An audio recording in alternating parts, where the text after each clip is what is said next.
Бобан Бабунски, шефот на стручниот штаб на Победа.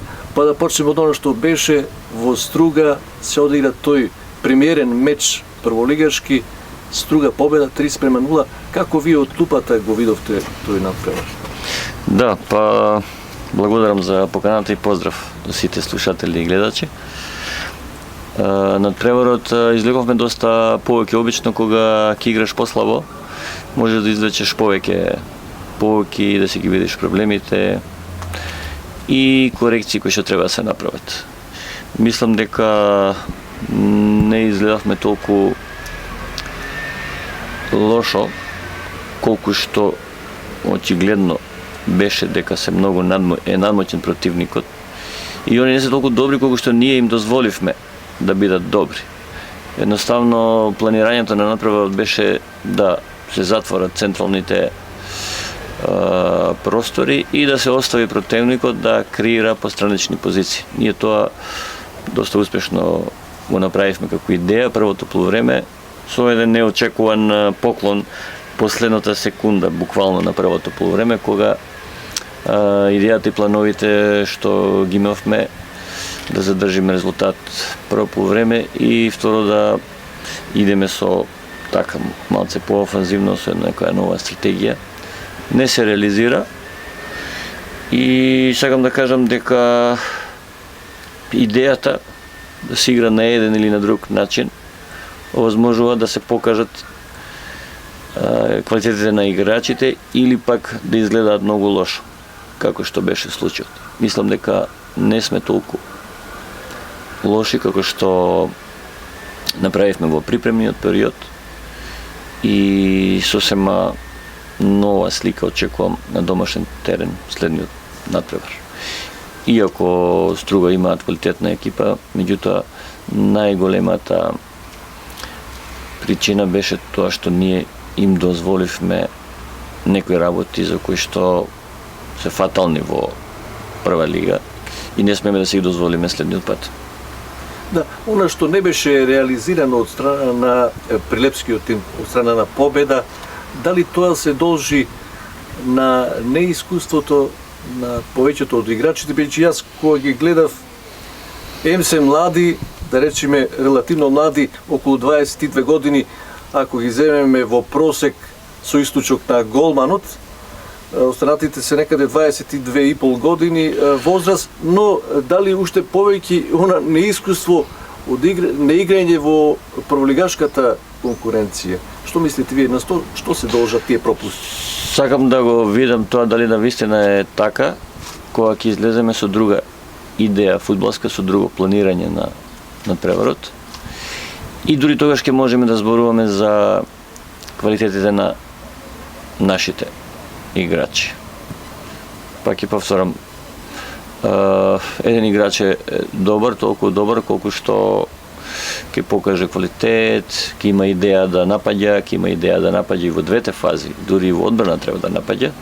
Меѓутоа планирањето на овој надпревар беше сосема различно од она што претходно беше како идеја и баш сум многу љубопитен да видам дали квалитетот на овие работи што ги спомнавте, годините, неискуството и сите тие други работи, млади играчи, е токму така или пак е нешто различно кога ќе настапиме со нова идеја, похрабра, по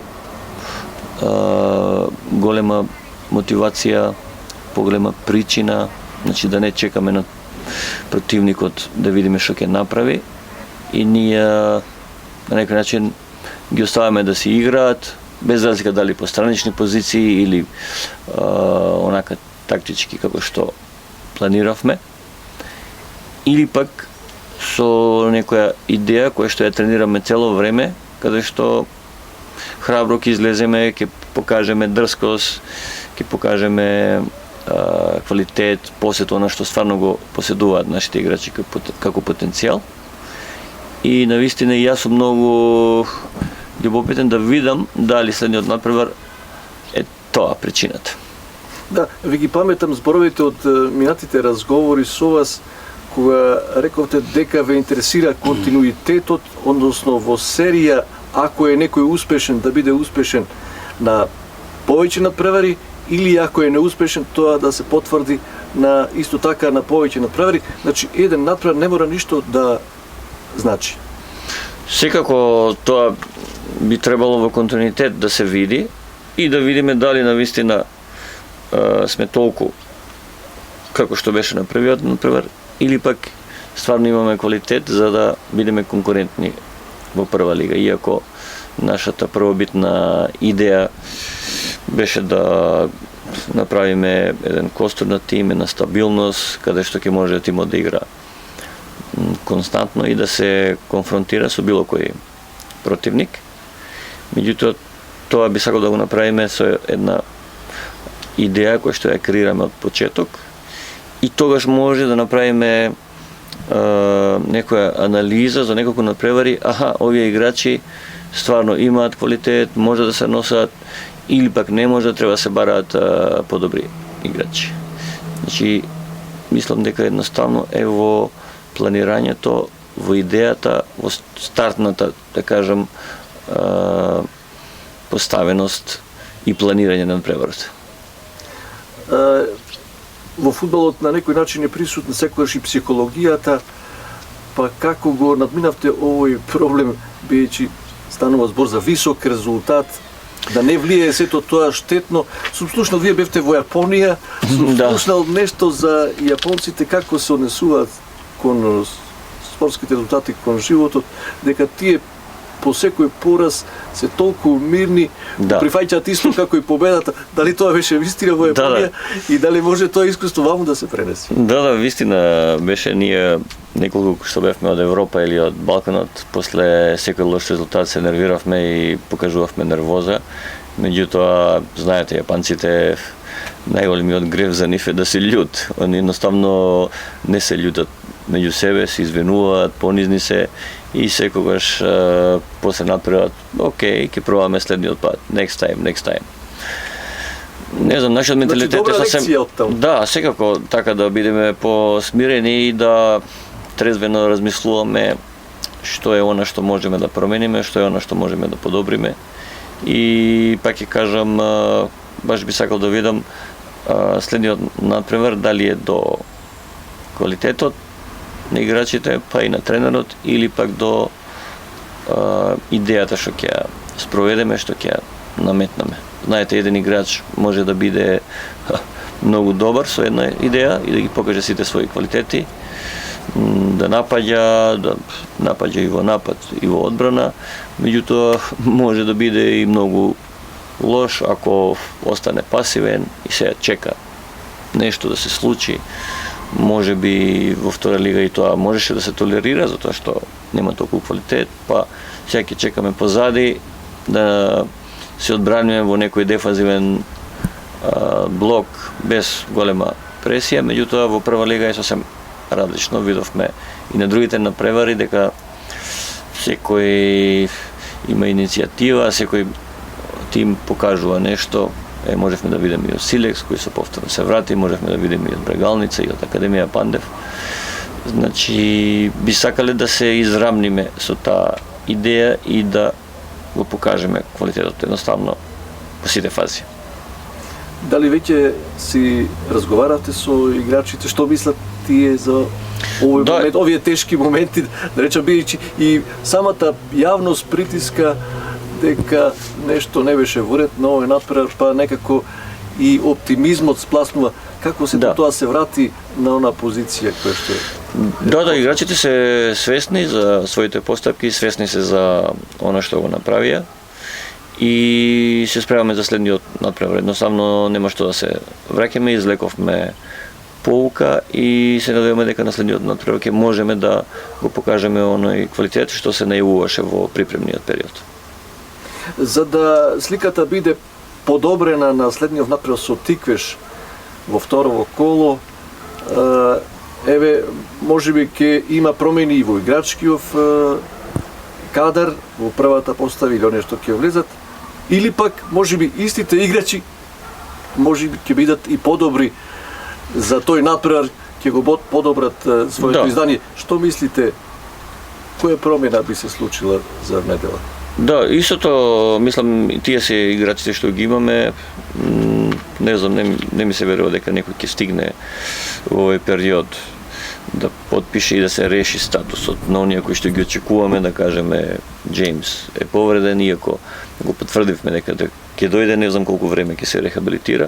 Треба да почне. Дали со него се средија тие документи што требаше? Па колку што ми информира од клубот, со него е средено, исто се очекува и со Амос да биде оној кој што веќе тренира со нас. Дали ќе имаме двајца нигерици, дали уште некои додатни играчи ќе дојдат или ќе имаат право да играат, иако се тука со нас, ќе видиме во текот на делата. Меѓутоа, играчите сите веќе ја знаат фудбалската идеја што ја потикнуваме цело време и се надевам тоа да го покажеме на следниот надпревар и после може да направиме анализа. Ова вреди или не вреди.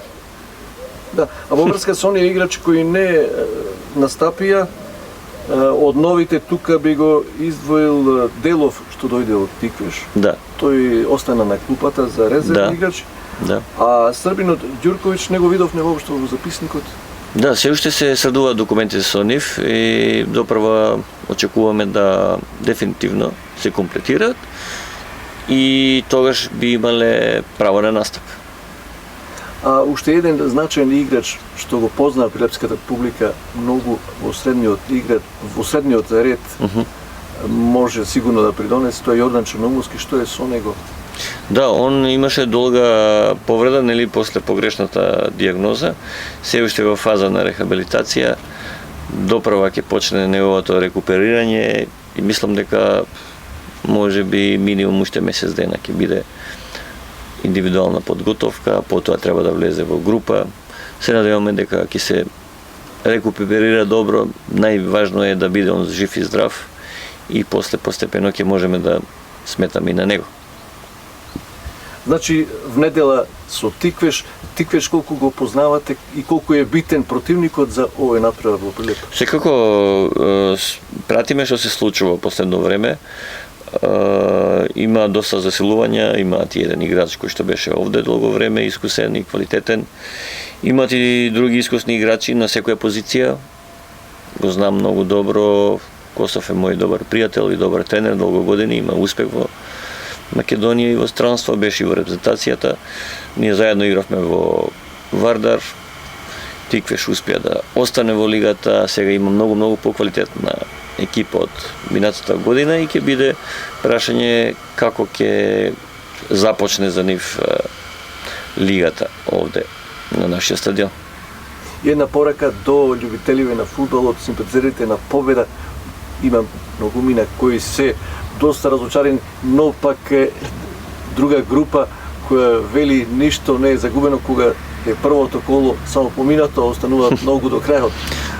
Па да, и ние на некој начин не очекувавме таков настап, меѓутоа треба тоа да се заборави и да се почне некој нов циклус, нова идеја или истото која што цело време ја креиравме, само нешто изменивме за овој надпревар. Се надевам дека тоа повеќе нема да се случи и ќе покажеме похрабра игра и резултат кој што ќе биде поттик за навивачите да се вратат на трибините. Значи сосема друго е кога овде ќе врие од публика на една па и на другата трибина. Да. Една силна подршка, не се вика попусто 12 играче публиката. Да, посебно прилепската публика имав можност да видам и на онај надпревар пријателски со Игнација, сепак препознаваат квалитет. Имавме добра потврда за одредени моменти на надпреварот. Мислам дека им се допадна на фудбалската јавност некои детали што ги покажавме и се надам ако одиме во тој правец и они видат дека оди работата натаму, сигурно ќе имаме многу поголема посетеност и соработка на некој начин. Господине Бабновски, ви благодарам за издвоеното време. Благодарам и вас.